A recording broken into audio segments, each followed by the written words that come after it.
मनुष्य की भी 40 की उम्र दिए। अच्छा, सब तो अपनी अपनी उम्र लेकर चले आए, लेकिन ये 4 लोग बैठे रह गए।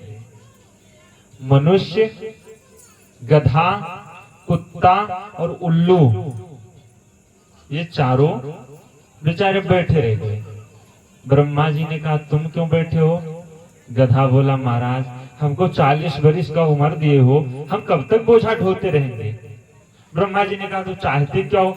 गधा बोला महाराज उम्र आधी कर दो। ब्रह्मा जी ने कहा जाओ 20 की कर दे रहे हैं।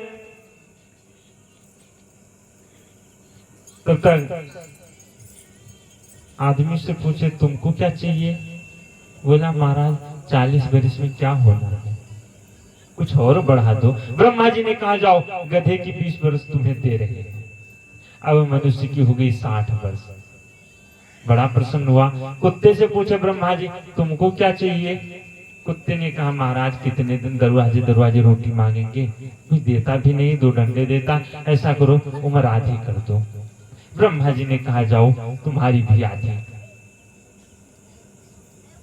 अब मनुष्य से पूछे अभी क्यों रुके हो? बोला महाराज जो इसकी उम्र है उसको भी हमको दे दो। ब्रह्मा जी ने कहा चलो तथास्तु, तुम्हारी 80 बरिस हो गई। अब उल्लू को देखे तो उल्लू भी बैठा रहा। पूछे तुमको क्या चाहिए? उल्लू बोला महाराज हमारा तो जीवन ही मूर्खता का, हाँ रात में तो जगते हैं, दिन भर सोते हैं। बंधु जो रात भर जगे दिन भर सोए वही उल्लू। आजकल तो 2-2, 3-3 बजे तक सब जगते हैं लगभग। हाँ जगने वाली एक मशीन भी चल गई है, सब रात भर जगते हैं। उल्लू बोला महाराज पूरी रात जगते हैं, पूरा दिन सोते हैं, तो हाँ ऐसा करो हमारी भी उम्र आधी कर दो। ब्रह्मा जी ने कहा जाओ तुम्हारी भी आधी 20 बरिस। आदमी से पूछे अभी भी कुछ चाहिए? आदमी ने कहा महाराज इसकी 20 बरिस भी हमको मिल जाए। ब्रह्मा जी ने कहा जाओ तुम्हारी 80 हो गई। बंधुओं जब मनुष्य की 80 वर्ष की उम्र, तो आदमी करता क्या है? 40 वर्ष तक तो अपनी जिंदगी जीता है। आदमी 40 वर्ष तक मस्ती से प्रसन्न रहता है, जो कुछ काम आता है सामने कर डालता है। लेकिन 40 से 60 वर्ष की जो उम्र होती है, ये उम्र पूरा बोझा बन जाती है। जीवन भर 20 वर्ष तक, 60 वर्ष तक तो बोझा ढोता रहता है। खूब मेहनत, काम करने की शक्ति घटने लगती है और मेहनत बढ़ने लगती है। जब 60 वर्ष हो जाता है, बाल बच्चे सब विवाह हो जाते हैं बाल बच्चों के। तब जब 60 वर्ष की उम्र हो जाती है, तो 60 से 80 तक ये कुत्ते की जिंदगी जीता है। कुत्ता जैसे भौंकता रहता है, ऐसे दरवाजे पर बैठकर बोलते रहते हैं। हाँ कोई सुनने वाला नहीं है, सब सोचते हैं चुप हो जाते या निपट जाते तभी ठीक रहता। लेकिन ये ना निपटेंगे ना चुप रहेंगे 60 वर्ष तक। और बंधुओं जब इनकी उम्र बीत जाती है, तो लास्ट में 20 वर्ष बचती है, तो उसमें इनका बोल भी बंद होने लगता है। कोई सुनने वाला तो मिलता नहीं, तो बैठकर उल्लू जैसा ताकते रहते हैं केवल दरवाजे पर, क्योंकि उम्र ही उल्लू की। इसीलिए बंधुओं संत कहा करते हैं कि अगर 50 की उम्र हो जाए तो भगवान के भजन के लिए निकल लेना चाहिए। चाहे घर में ही बैठकर भगवान का भजन शुरू कर दो, लेकिन 50 की उम्र हो जाए, इसके बाद धीरे धीरे भजन का मार्ग पकड़ लेना चाहिए। और 60 वर्ष में तो एकदम पूरा भजन में ही लीन हो जाना चाहिए। 60 वर्ष तक अगर जो व्यक्ति भजन नहीं करता बंधुओं, उसके जीवन में सठता आ जाती है। 60 का मतलब सठ होता मूर्ख। तो 60 में अगर मूर्खता रूपी जीवन जीता रहता है, तो 61, 62, 63, 64 ये पूरी उम्र सठता में ही बीत जाती है। समझ जाओ मूर्ख है अगर वो अपनी जिंदगी जी रहा है। और बंधुओं अगर 10-20 साल भजन कर ले और 70 की उम्र में आ जाए, तो समझ जाओ 70 तक अगर भजन कर लिया तो समझ जाओ तरने की सीढ़ी पर पहुंच जाता है। 71, 72, 73, 74 तरने की सीढ़ी है। इसीलिए बंधुओं हमेशा जब 50 की उम्र आए भजन ही कर डालना चाहिए। लेकिन आजकल कोई घर से निकलने वाले नहीं। संत गाया करते हैं, बीती जाए उमरिया, बीती जाए उमरिया, मन भजले संवरिया। बीती जाए उमरिया, मनवा भजले संवरिया। बीती जाए उमरिया, मनवा भजले संवरिया। बीती जाए उमरिया, मनवा भजले संवरिया। भजले संवरिया, मनवा भजले संवरिया। भजले संवरिया, मनवा भजले संवरिया। बीती जाए उमरिया, मनवा भजले संवरिया। बीती जाए उमरिया, मनवा भजले संवरिया। माया ने ऐसा भरे माया, माया ने ऐसा भर माया।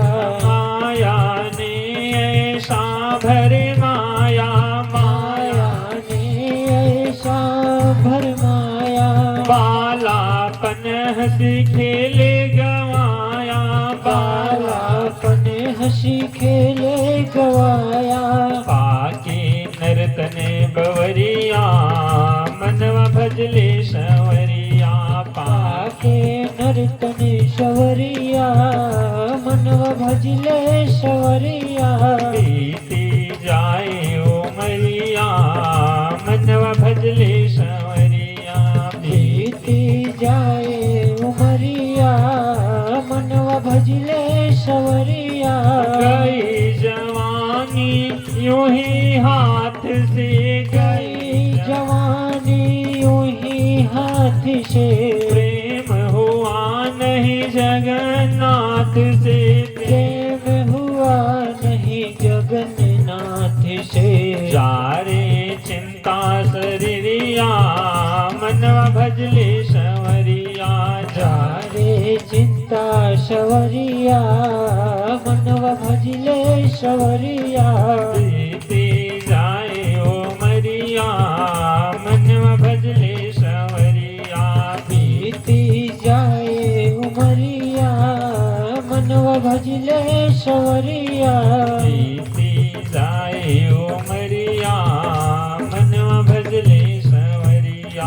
बीती जाए उमरिया, मनवा भजले संवरिया। राघव सरकार की जय। बंधु जो ही दशरथ जी की उम्र ढलने लगी, दशरथ जी देखे कि मन हो जरठ कनैश उपदेशा, मानो बुढ़ापा आ गया। वहां से दशरथ जी उठे सिंहासन से और गोस्वामी बाबा कहते हैं, यहाँ विचार उरयानी, नृप सुदिन सुअवसर पाई। प्रेम पुलक तन मुदित मन, गोरहे सुनाय हो जाए। जो ही दशरथ जी के अंदर भजन करने का मन बना, तो बंधुओं दशरथ जी कभी परिवार में सलाह नहीं लिए। क्या तीनों रानियों से पूछो कि हम जाएं भजन कर लें? बंधुओं अगर हम आप परिवार में जाएंगे, क्या नाम है भैया? पिता का अपना बताओ। प्रिया कुमारी। प्रिया प्रिया कुमारी बिटिया की तरफ से भगवान की तरफ से, भगवान के चरणों में 21 रुपए का योगदान, एक मैया की तरफ से भी 20 रुपए का योगदान आया है। भगवान मंगल करें। बोली श्री राघव सरकार की जय हो। और जो ही दशरथ जी के अंदर मन में विचार आया, तो बंधुओं कहीं सलाह नहीं लेने गए। अगर जीवन में भजन का मन बन जाए कभी, तो बंधुओं परिवार में सलाह नहीं लेना चाहिए। अड़ोसी पड़ोसी से सलाह नहीं लेना चाहिए कि अब हम जाएं भजन करें। क्यों? क्योंकि अगर संसार से सलाह लेने में फंसोगे तो ये नहीं कहेंगे कि जाओ भजन करो। संसारी कभी कह ही नहीं सकते। वो तो जब तक आपके जेब में 4 पैसे खनखनाएंगे तब तक घर वाले भी जाने नहीं देंगे। हाँ, जब कुछ ना रहे तब चाहे कह दे जाओ भगवान का भजन करो, यहाँ बैठे बैठे क्या करोगे। जब तक लालसा बनी रहेगी आपसे तब तक वो आपको भजन के लिए भी नहीं जाने देंगे। इसीलिए बंधुओं, संत कहा करते हैं कि अगर भजन का मन बने तो किसी संतों से ही सलाह लेनी चाहिए, संतों की ही संगति करनी चाहिए। एक गुरु जी थे, बड़े ही विरक्त गुरु थे। उनका एक चेला था। अच्छा, जैसे विरक्त गुरु जी थे वैसा ही बैरागी चेला भी। और जब गुरु जी का अंतिम समय आया तो चेले से बोले, बेटा ऐसा करना, हम तो अब जा रहे हैं भगवान के धाम को, लेकिन तुम एक काम करना, इधर उधर भगवान की कथाएं गाते रहना, और एक यहाँ कहीं संसार के बीच में ज्यादा दिन रुकना मत। नहीं, अगर संसार में ज्यादा दिन रुक जाओगे तो फिर संसार वाले ही फंसा लेंगे। चेले ने कहा, ठीक है गुरुजी, नहीं रुकेंगे। अब चेला जाए, भगवान की कथा गाए, इधर उधर लोग श्रवण करें, फिर यहाँ से खत्म हो वहां जाए, भगवान की कथा गाए, लोग बड़े प्रसन्न हो। अच्छा, एक जगह पहुंचा कथा गाने, तो 11 दिन की कथा अपना भाव से गाया, खूब प्रेम से। लोग आए, खूब श्रवण करें। अच्छा, जब 11 दिन बाद कथा समाप्त हो गई तो लोगों ने कहा, बाबा अब कहाँ जाओगे? ऐसा करो, यहीं आपकी कुटिया बनवा दें और यहीं आप कथा गाओ, बड़ा आनंद आता है कथा में। बाबा जी भी सोचे कि इधर उधर जाने से अच्छा यही रोज सत्संग कथा होती रहेगी। अच्छा, बाबा जी उसमें कुटिया बन गई और बाबा जी लगे रहने, लोग खाने पीने की व्यवस्था कर दें। एक दिन बाबा जी थे। अच्छा, जहाँ आदमी रहने लगे तो वहाँ चूहे अवश्य रहने लगते हैं। अब बाबा जी की कुटिया में चूहे रहने लगे। बाबा जी परेशान हो गए बेचारे। हाँ, कपड़े उठा ले जाए सब बिल में, अब स्नान करना हो तो बाबा जी का कपड़ा ही ना मिले। बाबा जी परेशान। बाबा जी ने कहा, भैया अब यहाँ रुकने वाले नहीं हम। लोगों ने कहा, क्यों बाबा? बोले, चूहे बहुत परेशान करते हैं। लोगों ने कहा, बाबा चिंता मत करो, हम आपके लिए एक बिल्ली ले आएंगे और बिल्ली रहेगी कुटिया में तो सब चूहे भाग जाएंगे। बाबा जी ने कहा, ठीक है। लोग लाकर बिल्ली रख दिए। अच्छा, बिल्ली शाम तक तो थी, शाम को भाग गई।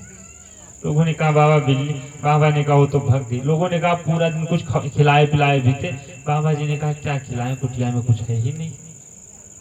लोगों ने कहा, बाबा बिल्ली तो दूध मलाई खाती है, ऐसा करो तुम चिंता मत करो, हम सब लेकर आएंगे, इतने लोग कथा सुनने आते हैं, सब लोग एक एक दिन लाकर दूध दे दिया करेंगे।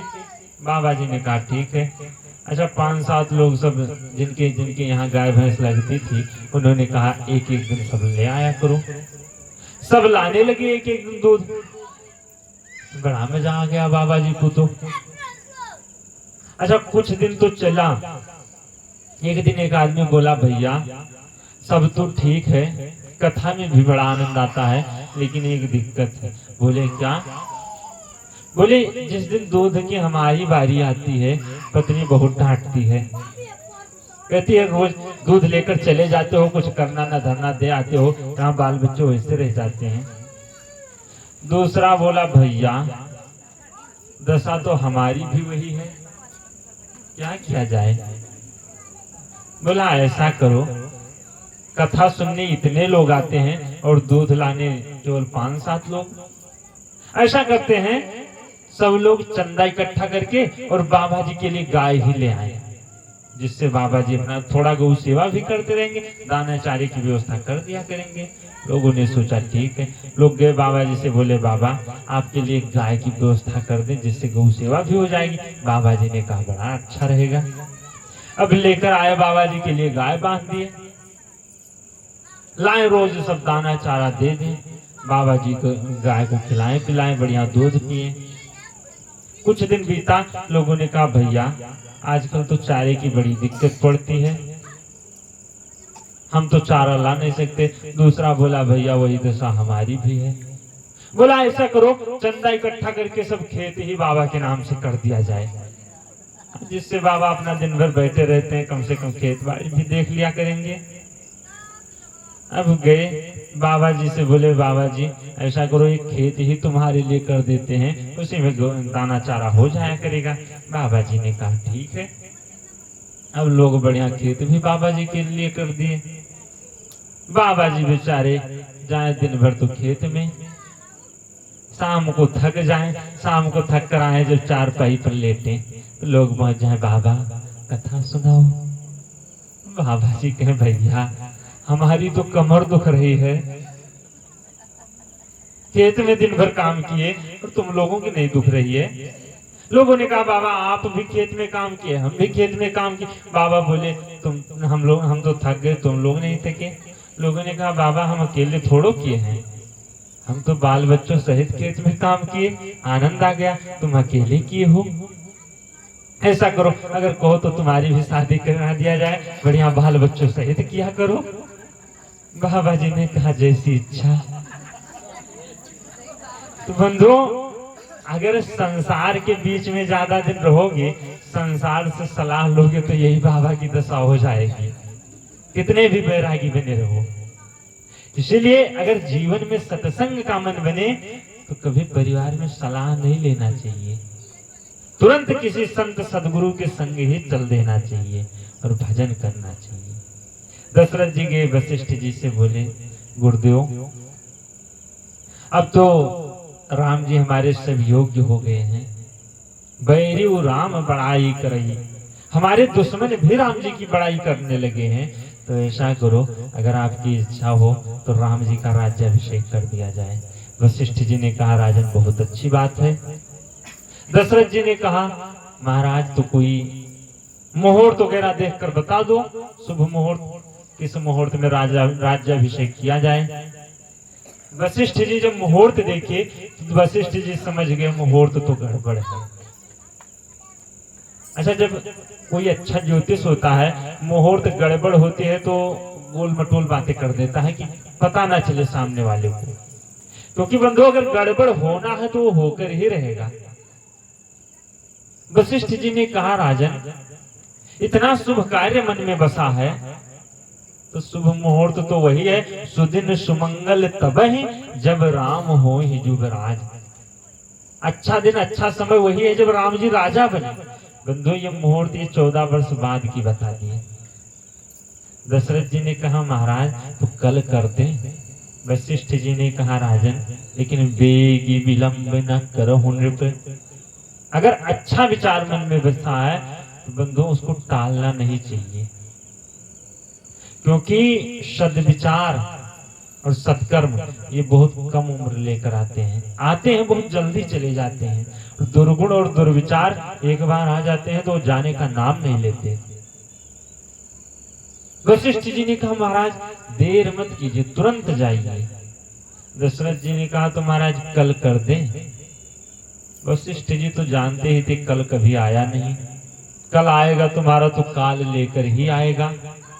वशिष्ठ जी ने कहा जाओ जैसी इच्छा। और यहाँ दशरथ जी पूरी तैयारी बनाए। पूरे अयोध्या में खबर फैल गई कि राम जी का राज्याभिषेक होना है। जो ही सबको खबर मिली सब लोग बढ़िया बड़े प्रसन्न, इतने आनंद खूब दीपावली मनाने लगी। सब घी के दिए जलाए, तोरण द्वार लगाए, अपने अपने घर को बढ़िया लाइट बिजली लगाकर खूब चमकाती। सब बड़े प्रसन्न। शकल कहीं कब हुई है काली, सब पूरी रात सोए ही नहीं, सब सोचते हैं कल कब होगा कल कब होगा। लेकिन बंधुओं देव मनाओ विघ्न कुचाली, देवता विघ्न मना रहे हैं। आप बंधुओं कितना भी अच्छा कार्य करोगे विघ्न मनाने वाले कोई ना कोई बैठे ही रहेंगे, कोई ना कोई विरोधी मिल ही जाएंगे। कितना भी अच्छा कार्य करोगे, यहाँ राम जी के राज्याभिषेक में देवता ही विरोधी।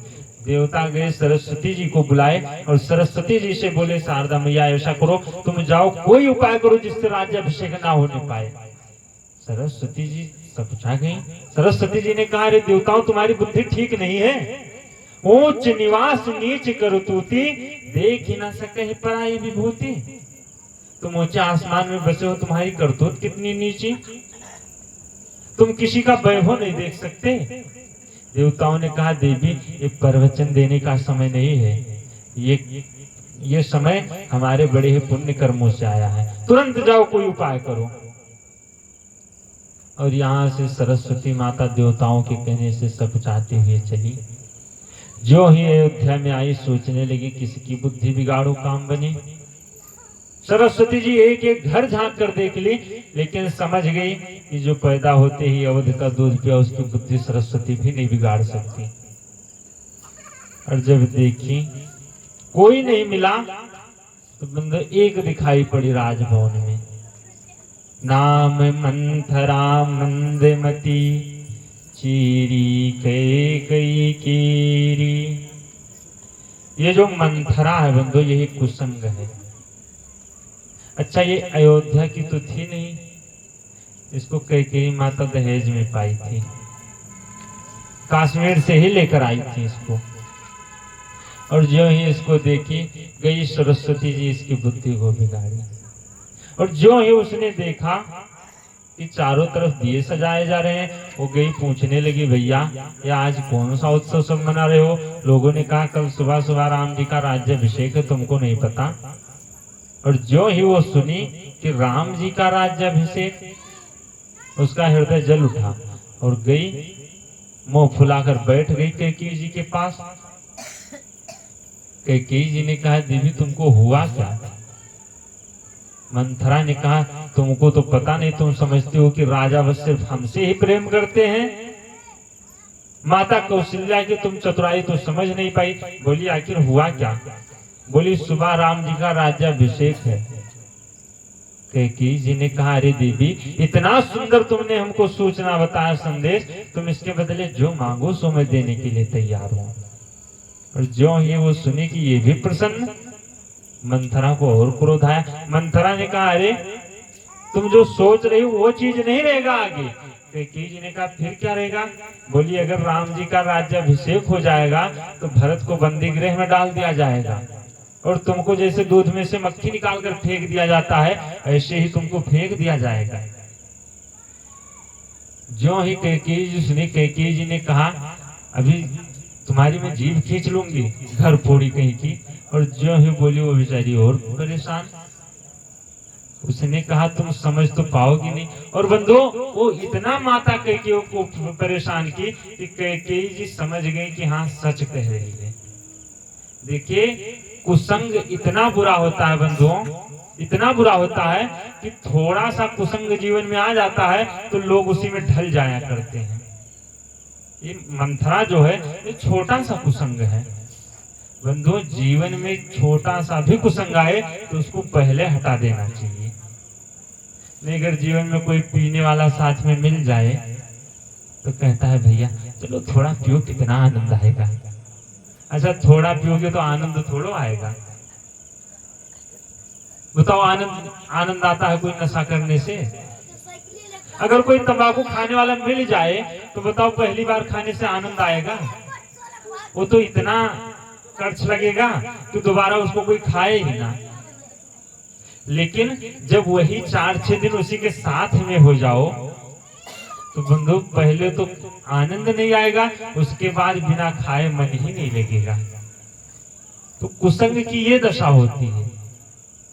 इसीलिए बंधुओं, कुसंग जीवन में कभी नहीं आने देना चाहिए। विभीषण ने भी यही बात भगवान से बोला था। विभीषण जी जब पहुंचे भगवान से, भगवान कहे, विभीषण कहो कैसे, कुशलता बताओ कुछ। विभीषण ने कहा, महाराज मत पूछिए, बड़े भले बासु नरक करे ताता, आप हमको नरक दे दीजिए वो मंजूर है, लेकिन दुष्ट संग जन दे विधाता। दुष्टों का संग नहीं देना कभी, नरक से भी बढ़कर हो जाता है बंधु। नरक भोग लो, एक जन्म भोगना पड़ेगा, लेकिन दुष्टों का संग कर लो तो जन्मों जन्म नरक ही भोगना पड़ता है। और यहाँ जो ही माता कैकेयी को समझाई मंथरा, माता कैकेयी ने कहा तुम जो कहो सो मैं करने के लिए तैयार हूं। मंथरा ने कहा तुम ऐसा करो, चली जाओ कोप भवन में, और कोप भवन में जाओगी तो राजा तुमको 2 वरदान देने के लिए बोले हैं, वही 2 वरदान तुम मांग लेना। पहला भरत का राज्याभिषेक, दूसरा राम का वनवास। माता कैकेयी मंथरा के कहने से चली गई कोप भवन में। कोप भवन आप लोग जानते हैं, पहले राजा महाराजा जो होते थे उनके घर में एक कोप भवन होता था।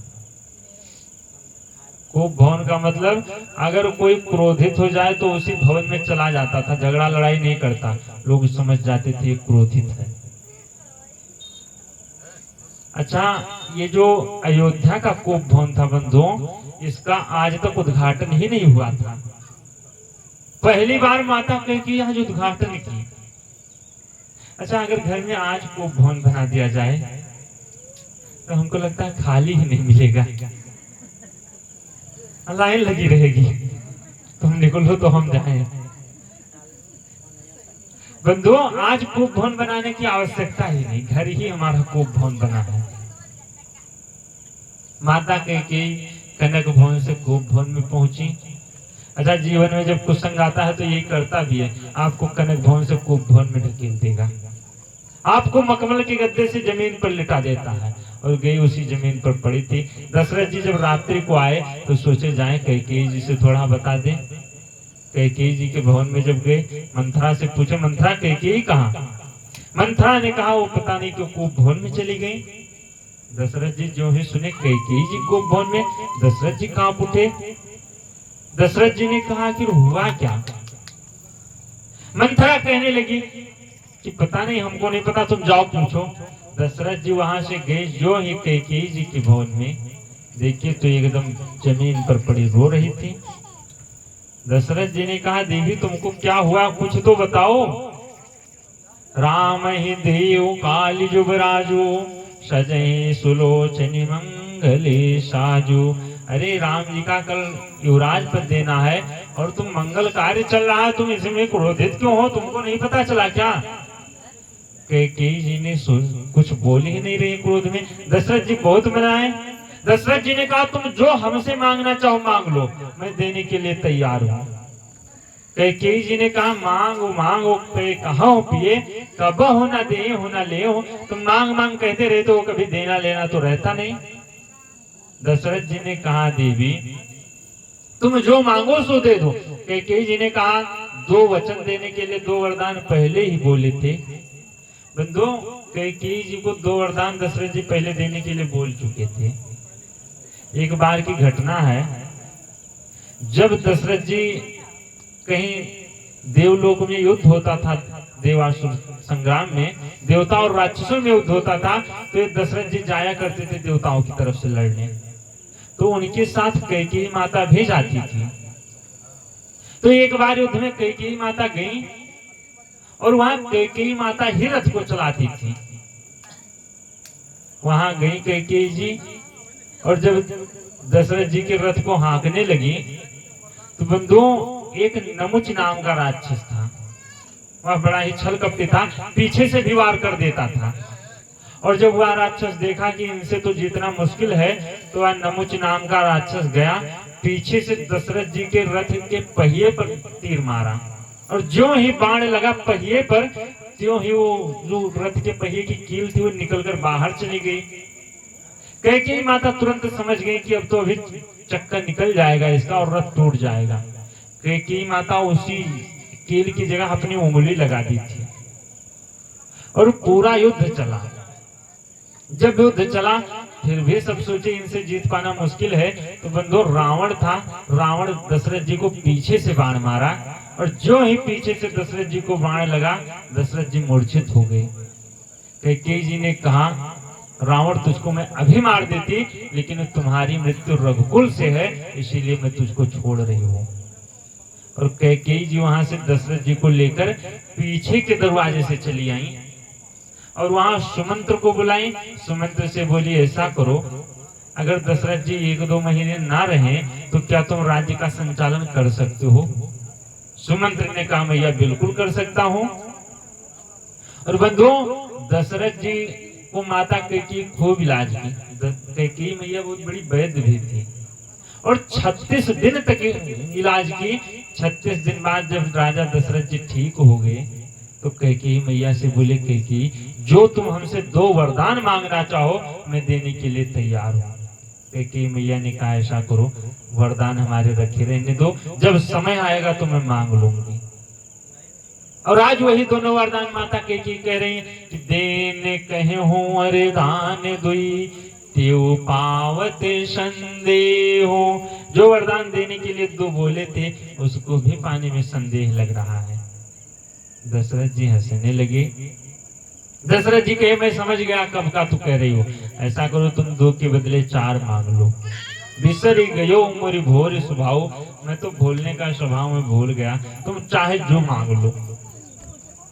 कैकेयी माता तुरंत उठी और कहने लगी, सुनो प्राण प्रिय भावत जी का, सुनो प्राण प्रिय भावत जी का, हूँ एक वर घर तहीं टीका, एक करे घर भर टीका। सुनो प्राण प्रिय भावत जी का, सुनो प्राण प्रिय भावत जी का, हूँ एक वर घर तहीं टीका, एक वर घर तर टीका। मांगहूँ दूसर वर कर जोरी, मांगहूँ दूसर वर कर जोरी, पुरवहु नाथ मनोरथ मोरी, पुरवहु नाथ मनोरथ मोरी। माता कैकेयी कहने लगी, सुनो प्राण प्रिय भावत जी का, तुम सुनो, हमको पहला वरदान यही दे दो, देहूँ एक वरि भर तहीं टीका।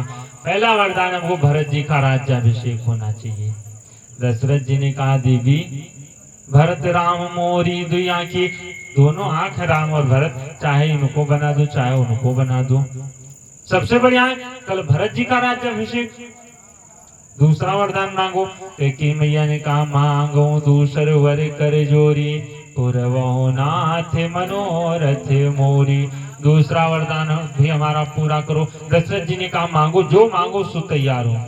कैकेयी मैया ने कहा, तापस देश विशेष उदासी, 14 वर्ष राम वनवासी। 14 वर्ष के लिए राम जी का वनवास हो जाए। जो ही दशरथ जी सुने राम जी का वनवास, दशरथ जी पछाड़ खाकर गिर पड़े। दशरथ जी ने कहा, देवी ऐसा मजाक अच्छा नहीं लगता। कैकेयी जी ने कहा, हमको पता था तुम मजाक ही टालोगे। कैकेयी मैया ने कहा, क्या तुम्हारे कुल की यही रीति है? दान कहाऊ अरुग्रीपनाई, दानी भी कहते रहो और कंजूसी भी करते रहो। दशरथ जी ने कहा, देवी तुम सही करे। कैकेयी जी ने कहा, बिल्कुल, राम जी का राज्याभिषेक नहीं होना चाहिए, राम जी का वनवास होना चाहिए।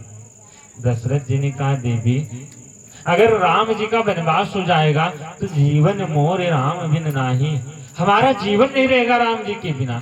कैकेयी मैया ने कहा, अगर राम जी का वनवास हो जाएगा तुम्हारा जीवन नहीं रहेगा, लेकिन अगर राम जी का वनवास नहीं हुआ तो हमारा जीवन नहीं रहेगा। होत प्रात मुनिवेश धरी, जो न राम बन जाहि, मोरे मरने राउर जस, नृप समुझिय मन माय। अगर राम जी सुबह होते होते वन को नहीं गए तो हमारा मरण और तुमको अब जस लगेगा, और अगर राम जी वन को चले जाएंगे तो तुम्हारा मरण हो जाएगा, हमको अपजस लगेगा और मैं घर में बैठकर अपजस सह लूंगी। लेकिन अगर राम जी वन को नहीं गए तो हमारा मरण होगा, तुमको अपजस लगेगा, तुम बाहर मुंह दिखाने लायक नहीं रहोगे। दशरथ जी समझ गए कि ये हमारा प्राण ही लेना चाहती है। और जो ही कैकेयी माता ने ये शब्द कहा, दशरथ जी ने कहा, देवी ये तुम नहीं कह रही हो, कालु कहावत मोर, ये तुम्हारे मुख से हमारा काल कहलवा रहा है। लेकिन एक बात सुन लो, अगर राम जी वन को चले जाएंगे तो भरत जी ननिहाल गए हैं, ननिहाल से आएंगे और राज्य गद्दे पर कभी बैठेंगे ही नहीं, और 14 वर्ष के लिए अयोध्या उजड़ जाएगी। राम जी 14 वर्ष बाद आएंगे अयोध्या के राज्य सिंहासन पर बैठेंगे और सकल भाई करी हैं सेवकाई, सभी भाई इनकी सेवा करेंगे। अयोध्या जैसी की तैसी फिर बस जाएगी, लेकिन दो चीजें जीवन में कभी नहीं जा सकती, तोरी कलंक मोरे पछतावा, मुयो न मिटी ही ना जाए हुकावा। जो तुम्हारे ऊपर कलंक लगेगा और जो हमारा पछतावा रहेगा, ये मरने के बाद भी नहीं मिटेगा। जब दो संसार में आज भी यही हो रहा है, जो कैकेयी जी के ऊपर कलंक लगा है आज भी नहीं मिटा। लोग अपनी बिटिया का नाम कौशल्या रख देंगे, सुमित्रा रख देंगे, लेकिन कैकेयी कोई नहीं रखता, क्योंकि कैकेयी के नाम पर कलंक लग चुका। अच्छा, कैकेयी जी के ऊपर जो कलंक लगा है बंधुओं, एक कारण ये भी है कि इनको संत का श्राप लगा था। एक बार एक संत भगवान बगीचे में सो रहे थे। कैकेयी माता का बचपन था, बचपन में माता कैकेयी खेलती खेलती गई और संत भगवान को देखी कि संत भगवान सो रहे हैं। अच्छा, संत भगवान युवावस्था में काले काले दाढ़ी बाल बढ़िया जटा रखाए हुए थे। कैकेयी माता देखी कि संत भगवान काले काले दाढ़ी बाल इतना सुंदर और चेहरा गोरा गोरा है, ऐसा करें लॉक कलर मैच करा दे, थोड़ा चेहरा भी काला कर दे। तो संत भगवान सो रहे थे, कैकेयी माता गई कालिख लेकर और संत के चेहरे पर पोतने लगी। और जो ही संत भगवान के चेहरे पर कालिख लगाई, संत भगवान जग गए। देखे कालिख लगा रही है। संत भगवान ने कहा, बेटी तुम हमारे मुंह चेहरे पर जो कालिख लगाई हो, ये तो धुलने से धुल भी जाएगा, लेकिन मैं श्राप देता हूँ तुम्हारे ऊपर जो कलंक लगेगा वो धुलने से भी नहीं धुलेगा। तो बंधु, ये संत का श्राप भी था। और माता कैकेयी को यहाँ से जो ही वरदान मांगी, दशरथ जी मूर्छित पड़े रहे, पूरी रात्रि पड़े रहे। सुबह हुई, सब लोग जगे, लेकिन दशरथ जी नहीं जगे। गए सुमंत्र जी देखे, माता कैकेयी ने कहा जाओ राम जी को भेज दो। कहा नाम है माता? आप बता दो, क्यों लड़कियां पड़किन के बता दो। आशीष राजभर बालक की माता की तरफ से 50 रुपए का योगदान। भगवान मंगल करें। बोली इस राघव सरकार की जय हो। सीताराम सीताराम सीताराम सीताराम सीताराम सीताराम सीताराम सीताराम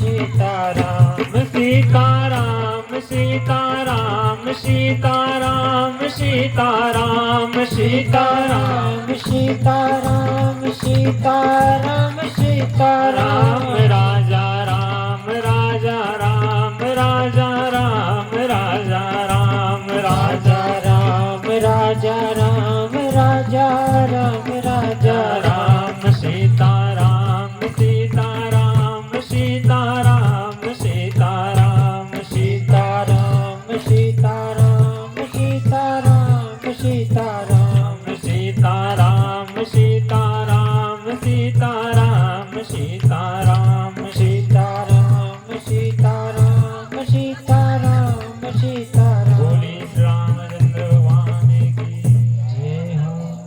यहाँ से राम जी आए भवन में सुबह। माता कैकेयी से पूछने लगे, मैया आज पिताजी को क्या हो गया? सोच विकल वर्णन मही पर्यो। राजा सोच से व्याकुल क्यों, इनके चेहरा का रंग क्यों उड़ा है? मैया ने कहा कि अगर तुम चाहते हो इनको सुखी तो एक काम करो। राजा ने कहा जो बताओ, मैं करने के लिए तैयार हूँ। माता कैकेयी ने कहा, सुत स्नेहित वचन होत संकट पर्यो नरेश। इधर तो अपने वचन की प्रतिज्ञा और उधर पुत्र का मोह, इसी में राजा की ये दशा हुई है। तुम अगर चाहते हो तो ऐसा करो, तुम तुरंत जाओ और वल्कल वस्त्र मुनि सा वेश बनाकर जंगल को चले जाओ। पूरी कथा बताई कैकेयी माता। राम जी ने कहा, मैया सुनो जननी सोई सुते बड़े भागी, जो पितु मातु वचने अनुरागी। भैया इस संसार में वही बालक भाग्यशाली है, वही बेटा जो माता पिता के वचनों का पालन कर सके। तनय मातु पितु तोष निहारा, दुर्लभ जननी सकल संसारा। माता पिता को संतुष्ट करने वाला बालक इस संसार में दुर्लभ है। राम जी ने कहा ठीक है भैया, मैं तुरंत जा रहा हूँ, जाऊं एक बार मैया कौशल्या से आशीर्वाद ले लूं।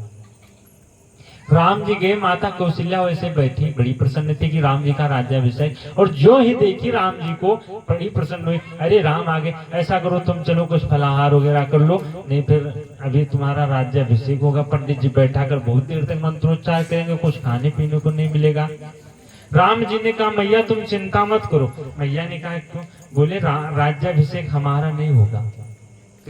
कौशल्या जी ने कहा कल से तो तैयारी बनी है, पूरा समाज सजाया हुआ है। राम जी ने कहा मैया राज्याभिषेक भरत का होगा। बोलिए ऐसा क्यों? राम जी ने कहा हमको पिताजी ने और बड़ा राजा बना दिया। माता कौशल्या बोली ये अयोध्या से बड़ा राज्य कौन सा है? कोई तो नहीं है। राम जी ने कहा ये बताओ मैया, अयोध्या बड़ी है कि जंगल बड़ा है? कौशल्या जी ने कहा नहीं, बड़ा तो जंगल है। बोले इसीलिए हमको पिताजी ने जंगल का राजा बनाया। देखिए राम जी ने ये नहीं कहा कि हमको जंगल में भेज दिए। राम जी कह रहे हैं पिता दीन मोहि कानन राजू, पिताजी हमको जंगल का राजा बनाए।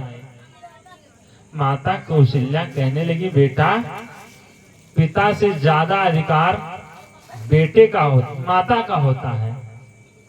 देखिए बंधुओं, जो पिता होता है, पिता से ज्यादा अधिकार, 10 गुना ज्यादा अधिकार माता का बालक के ऊपर होता है। ज्यादा प्रेम माता ही करते हैं। माता कौशल्या ने कहा बेटा इसीलिए हमारी आज्ञा है तुम वन को मत जाओ। राम जी ने कहा मैया पिताजी का ही आदेश नहीं है, माता कैकेयी का भी आज्ञा है। मैया ने कहा बेटा अगर माता कैकेयी की भी आज्ञा है तो फिर तुम वन को अवश्य जाओ।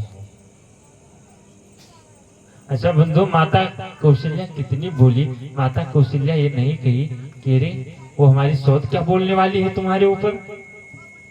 अच्छा अगर यही दूसरी माँ होती कौशल्या जी की जगह तो लड़ गई होती कैकेयी माँ से, ऐसे थोड़ो छोड़ देती। अच्छा अगर मान लो भोली भाली माता होती, ना लड़ने में तेज तर्रार होती, तो इतना तो कहती जरूर कि तुम्हारे बेटों को राज्याभिषेक देना है तो तुम्हारे बेटा राजा बने, लेकिन हमारा बेटा कहीं नहीं जाएगा, हमारा बेटा हमारी कुटिया में रहकर जीवन गुजार लेगा। इतना तो माता कौशल्या भी कह सकती थी, लेकिन माता कौशल्या ये भी नहीं बोली। कौशल्या जी ने कहा अगर माता कैकेयी ने कहा है तो हमारी सौत ही नहीं तुम्हारी माता भी है, तुम अवश्य वन को चले जाओ, जितना अधिकार हमारा है उससे ज्यादा उसका। और यहाँ से बंधु राम जी जो ही आदेश पाए, उधर से माता सीता पहुंच गई। सीता जी बैठी सोच रही थी राम जी हमको क्या कहेंगे। राम जी ने कहा ऐसा करो तुम यहाँ रहो और माता पिता गुरु की सेवा करते रहना। 14 वर्ष की बात है, 14 वर्ष बाद हम आ जाएंगे। माता कैकेयी ने कहा देखो मैं अपनी तो जिम्मेदारी ले सकती हूँ, मैं तो रुक सकती हूँ, लेकिन प्राण हमारे नहीं रहेंगे आपके बिना। जैसे जल बिन देह नदी बिन बारी, तैसे ही नाथ पुरुष बिन नारी। जिस प्रकार जल के बिना नदी हो जाती है, प्राण के बिना शरीर हो जाता है, उसी प्रकार पति के बिना पत्नी की दशा हो जाती है। इसीलिए हमारे प्राण आपके साथ चले जाएंगे। राम जी ने सोचा अगर प्राण ही नहीं रहेंगे तो फिर चलो। राम जी ने कहा तुम भी चलो। तब तक लक्ष्मण जी पहुंच गए। लक्ष्मण जी सोच रहे हैं पता नहीं भैया हमको कौन सा आदेश देंगे। लक्ष्मण जी से बोले ऐसा करो बेटा तुम चले जाओ, माता पिता गुरु की सेवा करते रहना, 14 वर्ष बाद आएंगे और फिर राज्याभिषेक पा जाएंगे, राजपाट ले लेंगे। लक्ष्मण जी ने कहा महाराज गुरु पितु मातु न जानहि कहाओ स्वभाव नाथ पति आहूं। मैं माता पिता गुरु किसी को नहीं जानता हूँ। मैं शिशु प्रभु स्नेह प्रतिपाला। मैं तो शिशु हूँ और आपके स्नेह में पला बढ़ा हूँ, माता के स्नेह में नहीं बढ़ा हूँ, आपके स्नेह में बढ़ा हूँ। अच्छा बंधुओं, जो लक्ष्मण जी थे अगर प्रसन्न होते तो राम को देखकर, जैसे कोई बालक होता है माता को पाकर खुश हो जाता है, ऐसे लक्ष्मण जी जब राम जी को पाते थे प्रसन्न हो जाते थे। जब लक्ष्मण जी पैदा हुए थे, छोटे से थे, तो लक्ष्मण जी रोते बहुत थे, इतना रोते थे कि माताएं चुप ही ना कर पाए। तो जब बहुत रोने लगे, गई गुरु वशिष्ठ जी से बोली कि गुरुदेव ये बालक रोता बहुत है। तो गुरु जी ने कहा देखो ये चुप भी तब होगा, ये भूखा नहीं है। बोली फिर क्यों? बोली ये भूखा है, राम जी का जो अंगूठा है उनके पैर का अंगूठा इसको पिलाओ तो ये खुश हो जाएगा, ये उसी का भूखा है। लक्ष्मण जी को ले गई तो राम जी के चरण का अंगूठा पिलाई थी। बंधु आजकल बच्चे भी, जो छोटे बच्चे होते हैं वो भी पैर का अंगूठा पीते हैं, कहीं ना कहीं लक्ष्मण जी के ही स्वभाव के रहते हैं। और जो लक्ष्मण जी से बोले, लक्ष्मण जी ने कहा महाराज ये हमसे नहीं हो सकता, अगर तुम हमको नहीं ले जाओगे तो मैं अभी सरयू में कूद कर प्राण दे दूंगा। राम जी ने सोचा जो आता है वही आत्महत्या की धमकी देता है, ऐसा करो चलो फिर जब नहीं रुकने वाले, लेकिन एक बार ऐसा करो जाओ मांगो विदा मातु सन जाई, तुम जाओ माता सुमित्रा से आज्ञा तो ले आओ, विदाई तो ले आओ। लक्ष्मण जी बेचारे बड़े ही संकोच में कि पता नहीं माता आज्ञा दे कि ना दे, बड़े ही बेचारे मुंह लटकाए पहुंचे। माता देखी, पूछे माँ तुम मलिन मन देखी। माता जब इनका मलिन चेहरा देखी, लक्ष्मण से पूछे लक्ष्मण तुम उदास क्यों? लक्ष्मण जी ने कहा मैया राम जी वन को जा रहे हैं अयोध्या छोड़कर। माता सुमित्रा ने कहा राम जी वन को जा रहे हैं? आखिर राम जी वन को जा ही नहीं सकते। लक्ष्मण जी ने कहा नहीं मैया राम जी वन को जा रहे हैं अयोध्या छोड़कर। मैया ने कहा बेटा राम जी वन को जाएंगे ही नहीं कभी। बोली अरे तुमको नहीं पता? मैया को सुमित्रा ने कहा तुमको नहीं पता? लक्ष्मण जी ने कहा चलो पूछाएं। माता सुमित्रा ने कहा बेटा तुमको ये बात नहीं पता है कि अवध तहां जहां राम निवासो, जहां राम जी रहेंगे वहीं अयोध्या बस जाएगी, इसलिए राम जी वन को जा ही नहीं सकते। लक्ष्मण जी ने कहा मैया तो जहां राम जी जा रहे हैं वहीं हम भी जाएंगे। माता सुमित्रा कहने लगी बेटा राम जी अगर वन को जा रहे हैं तो तुम्हारा अयोध्या में कोई कार्य नहीं है, तुम भी वन को चले जाओ। लेकिन अगर राम जी वन को जा रहे हैं तो तुम यहाँ क्यों चले आए, तुम वन को क्यों नहीं गए? लक्ष्मण जी ने कहा मैया राम जी ने कहा जाओ मैया से आदेश ले आओ, और अगर मैं आता नहीं तो आपकी आज्ञा का पालन नहीं हो पाता। माता सुमित्रा ने कहा बेटा तुम यहाँ भी नहीं आते और हम उनकी आज्ञा का पालन भी हो जाता। बोले कैसे? माता सुमित्रा ने कहा बेटा तात तुम्हारे मातु वैदेही, तात तुम्हारे मातु वैदेही, तात तुम्हारे मातु वैदेही, तात तुम्हारे मातु वैदेही, पिता राम सब भांति स्नेही, पिता राम सब भांति स्नेही। माता कौशल्या ने सुमित्रा ने कहा बेटा तात तुम्हारे मात वैदेही, तुम्हारी माता वैदेही और पिता राम जी हैं, तुम उन्हीं से आज्ञा लेकर कार्य किया करो। लक्ष्मण जी बड़े प्रसन्न हुए, वहां से चलने लगे। माता सुमित्रा ने कहा अच्छा एक बात बताओ राम जी वन को जा क्यों रहे हैं? लक्ष्मण जी बड़े झल्लाकर बोले ये सब कैकेयी माता की वजह से हुआ। सुमित्रा जी ने कहा बेटा एक कैकेयी जी की वजह से नहीं हुआ है। लक्ष्मण जी ने कहा मैया तुम हमारी बात तुम मानने वाले नहीं, जाओ देखो कैकेयी जी की वजह से ही सब कुछ हुआ है। मैया ने कहा बेटा कैकेयी माता को दोष मत देना, जो कुछ भी हुआ है ये तुम्हारे ही भाग्य राम बन जाही, और दूसर है तो तात कछु नाही।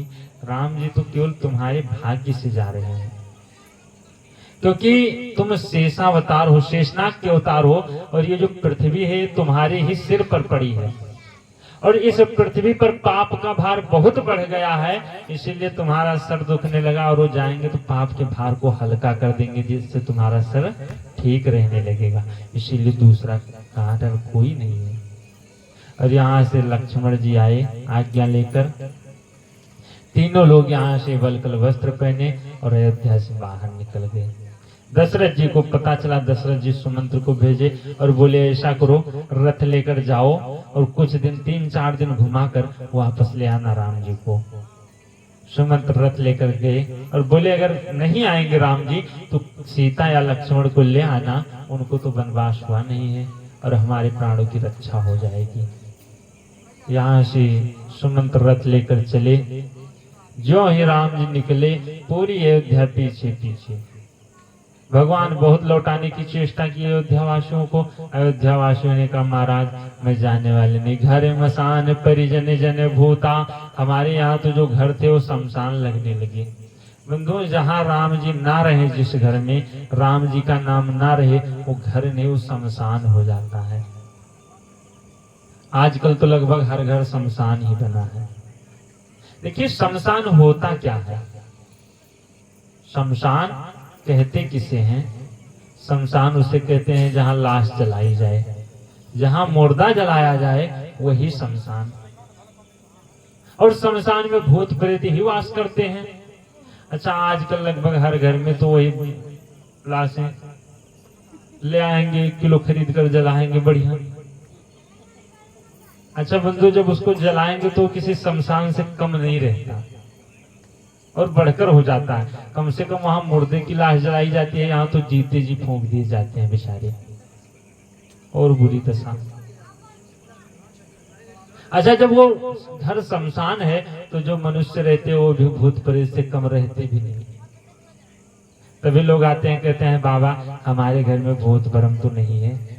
अब बताओ जहाँ लाश जलाई जाएगी वहां भूत भरम नहीं तो फिर देवता वास करेंगे? वहां तो पहले ही समझ जाओ भूत भरम वास कर रहे हैं। बंधुओं अगर भूत प्रेत से छुटकारा पाना है तो किसी बाबा के पास जाने की आवश्यकता नहीं है। भूत प्रेत से छुटकारा पाने के लिए बस एक काम करना है, घर में लाकर राम जी की स्थापना कर दो कहीं किसी कमरे में कोने में, और वो राम जी का ही घर बना दो। अच्छा जहां राम जी का घर हो जाएगा वहां भूत प्रेत कभी आएंगे ही नहीं, क्योंकि राम दुआरे तुम रखवारे। अगर राम जी का घर हो जाएगा तो वहां भगवान हनुमान जी साक्षात विराजमान राम जी के दरवाजे पर रक्षा करेंगे।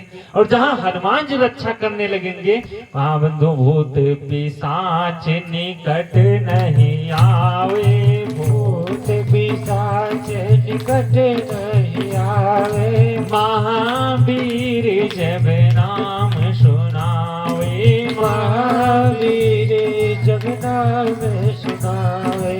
जहाँ हनुमान जी साक्षात विराजमान वहां कभी भूत प्रेत निकट ही नहीं आएगा।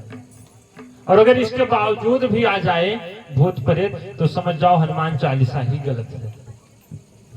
बंदूक कभी आ ही नहीं सकता। जहां से सब अयोध्यावासी चल दिए कि प्रभु अगर आप नहीं रहोगे तो ये अयोध्या नहीं शमशान हो जाएगी। और सब लोग जब गए भगवान प्रथम रात्रि गए तमसा नदी के तट पर वास किए। वहां भगवान की कृपा से सारी अयोध्या की जनता सो गई। और जब सब सो गए तो भगवान रात्रि में 2 बजे देखे सब सो रहे हैं, उठे तो देखे राम लक्ष्मण सीता और सुमंत्र यही 4 लोग जग रहे थे। राम जी ने कहा अच्छा जब सब सो रहे हैं तो रात्रि में ही निकल चलो। यहाँ से भगवान रात में ही रथ पर सवार हुए और आगे बढ़ गए। देखिए बंधु अगर सो जाओगे, सब सो क्यों रहे हैं? भगवान कहते हैं जब हमारे पीछे पीछे आए हो तो फिर तुमको सुख कैसे मिल गया? मोह निशा सब सो निहारा। जितने लोग हैं सब मोह रूपी रात्रि में सो रहे हैं। और जब सबको मोह लगने लगा घर परिवार का तो भगवान यहाँ से कहे तुम लोग मोह छोड़कर जाओगे नहीं, हम चल रहे हैं आगे। भगवान आगे बढ़े। लक्ष्मण जी सोचने लगे कि अयोध्या वासियों ने तो भगवान को नहीं छोड़ा, लेकिन भगवान अयोध्या वासियों को सोता छोड़ दिए। अगर हम भी कहीं सो जाएंगे तो भगवान हमको भी सोता छोड़कर चले जाएंगे। लक्ष्मण जी वहीं संकल्प ले लिए कि आज के बाद हम 14 वर्ष सोएंगे ही नहीं।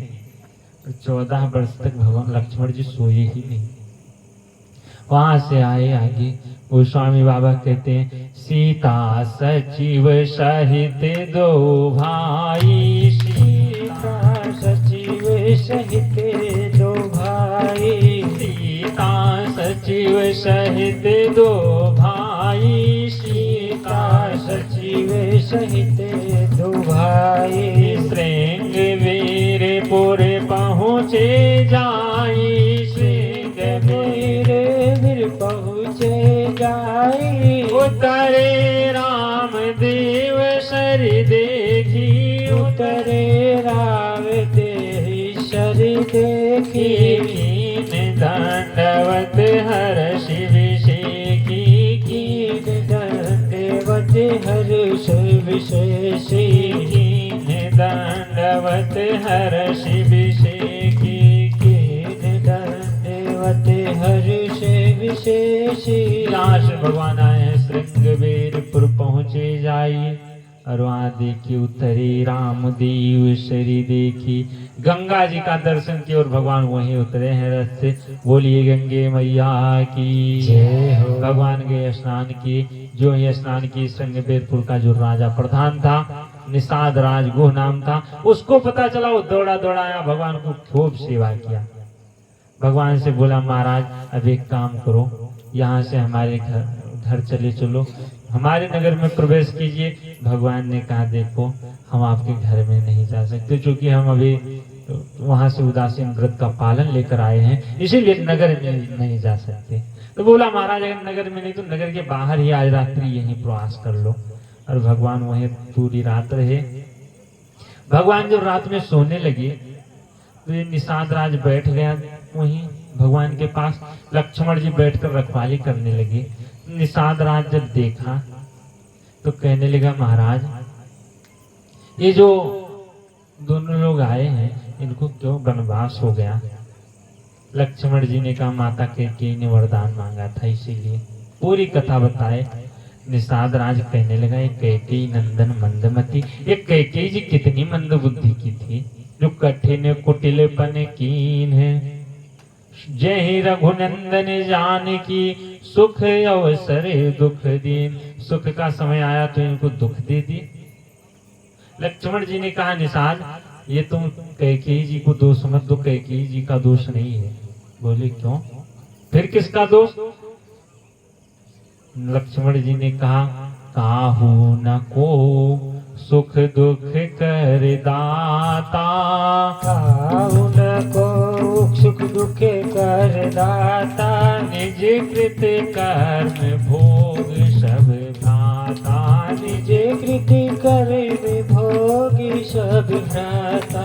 इस संसार में कोई किसी को सुख दुख देने वाला नहीं है। काहू न को सुख दुख कर दाता, निज कृत कर्म, सब अपने अपने कर्मों का ही फल पाते हैं। निषाद राज ने कहा, तो ये दोनों लोग क्या कर्म किए थे? लक्ष्मण जी ने कहा, ये दोनों लोग एक साधु का विवाह नहीं होने दिए थे, इसी कारण यह आज दुख पा रहे हैं। नारद जी का अगर विवाह हो जाने देते तो नारद जी श्राप क्यों देते, और उन्हीं के श्राप के कारण इनको ये दुख हो रहा है। और पूरी रात राम जी का गुणगान गाते रहे। सुबह उठे, राम जी यहाँ गंगा जी के तट पर आए और स्नान किए, जटाजूट अपना बनाए, सुमंत्र को जबरदस्ती वापस किए। बरे बस राम सुमंतो कठाए, जबरदस्ती वापस करके और नदी के तीर पर आए। यहाँ से देखे केवट जो नाव चला रहा था, राम जी देखे तो केवट तो बीच में नाव लेकर बैठा। ऐसा जो नाविक होते हैं नाव को किनारे लगाते हैं, लेकिन केवट बीच में बैठा है, क्योंकि केवट को पता है अगर हम किनारे लगाएंगे तो भगवान अगर चढ़ जाएंगे, और अगर बीच में लगाए रहेंगे तो कुछ देर तो रोक ही लेंगे उनको। भगवान बुला रहे, ए केवट भैया नाव ले आओ। केवट वहां से कह रहा, नहीं नहीं मैं तुमको नाव पर बिठाने वाला नहीं हूँ। भगवान बोले, क्यों?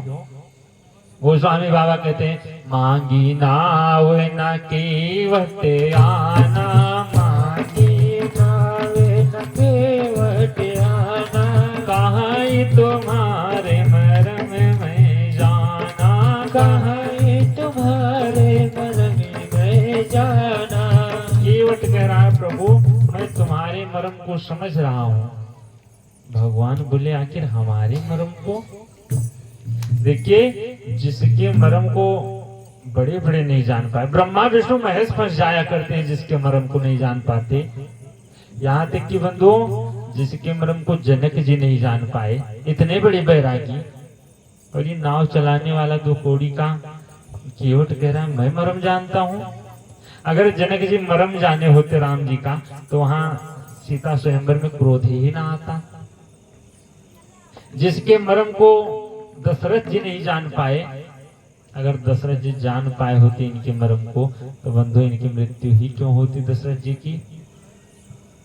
यहाँ तक कि जो सबसे नजदीक राम जी का, जो सबसे प्राइवेट आदमी है राम जी का, लक्ष्मण जी, इनसे ज्यादा नजदीक कोई नहीं, और ये भी राम जी के मरम को नहीं समझ पाए।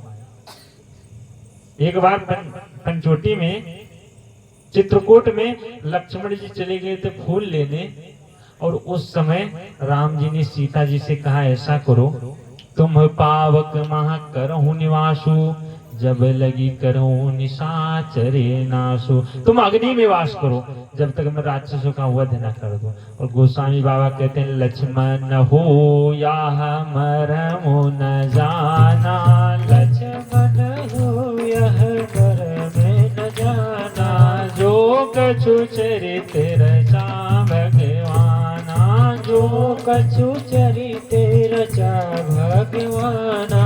तो लक्ष्मण जी भी इनके मरम को नहीं समझ पाए। लक्ष्मण न हूं या मरम न जान। लक्ष्मण जी सोच रहे हैं जिसके मरम को मैं भी नहीं समझ सकता, ये केवट कह रहा है मैं तुम्हारा मरम समझ रहा हूँ। अच्छा भगवान का मरम समझते कौन है? कहते हैं राम जी का मरम वही समझ सकता है, सोई जानई जेहि देहि जनाई। भगवान का मरम वही जान सकता है जिसको भगवान जनाते हैं। आज केवट को भगवान जनाए हैं अपना मरम, इसलिए केवट कह रहा है कि मैं तुम्हारा मरम समझ रहा हूँ। और केवट आ नहीं रहा है। भगवान बहुत बुलाए कि केवट अब तो चले आओ।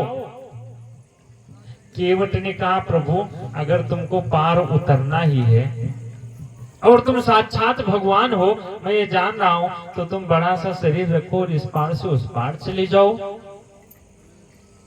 राम जी ने कहा देखो भैया इस पार से उस पार तो हम चले जाते, लेकिन साथ में सीता लक्ष्मण ये सब कहाँ जाएंगे?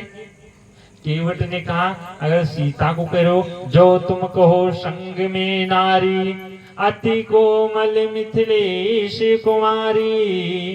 अगर तुम कह रहे हो साथ में स्त्री है, अति कोमल है, ये नहीं जा सकती, तो इतई से उठाओ तय धय देते, इधर से उठाकर इनको उधर रख दो और आराम से तुम भी पार हो जाना। राम जी ने कहा उठाकर रख तो देते लेकिन गड़बड़ हो जाएगा। बोला क्यों? राम जी ने कहा ऊपर तपत है सूर्य करारे, भानुवंश के बाबा हमारे। ऊपर से सूर्य भगवान तप रहे हैं और हमारे कुल के बाबा लगते हैं। और जब वो देखेंगे कि हमारे कुल में इतना प्रतापी बालक पैदा हुआ कि अपनी पत्नी को गोद में लेकर घूम रहा है, तो वो भी क्या सोचेंगे।